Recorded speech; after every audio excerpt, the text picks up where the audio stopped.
I would like to read a self-esteem workshop that I went to, my answers to them and the questions. It's called Self-Compassion, the worksheet. Write about a time when you were really struggling, were really down or overly critical of yourself. Example, always feel alone or never feel good enough. A brief description. Uh, Adolescence was the time when I had these problems. I had a hypercritical mother. Perfect grades were expected. Mathematical mind was assumed. I felt like a burden and constantly judged. My strengths were undervalued. My opinions were dismissed, suppressed and rejected by me. Dismissed by my mother and suppressed and rejected by me. Now, the second point. Reread what is written above as if it was a close friend or family member experiencing the struggle.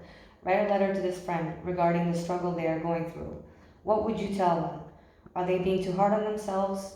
Would you tell them it will pass? Would you remind them that everyone makes mistakes? What advice would you give them? So I'm going to call my friend Cami. Dear Cami, you should strip down the expectations and judgments from other people to a minimum. In terms of ambitions, don't be afraid to start from scratch. Be true to you, that way you're being authentic.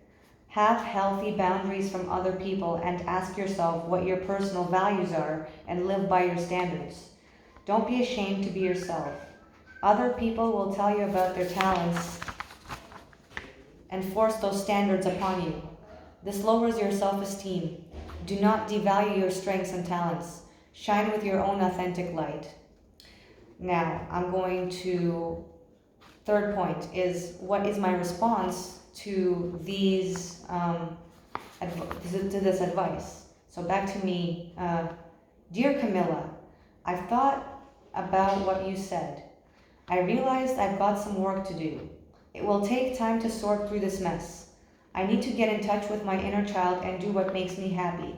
I'm angry at the mother, but at the same time I realize I don't have regrets for everything I learned in math and science. And although these are noble subjects, I should make room in the institutions for those people for whom this is their calling. Though I still feel residual envy towards these people, I realize I should not compare myself to them. I am not a copy of the mother. I think she should realize that.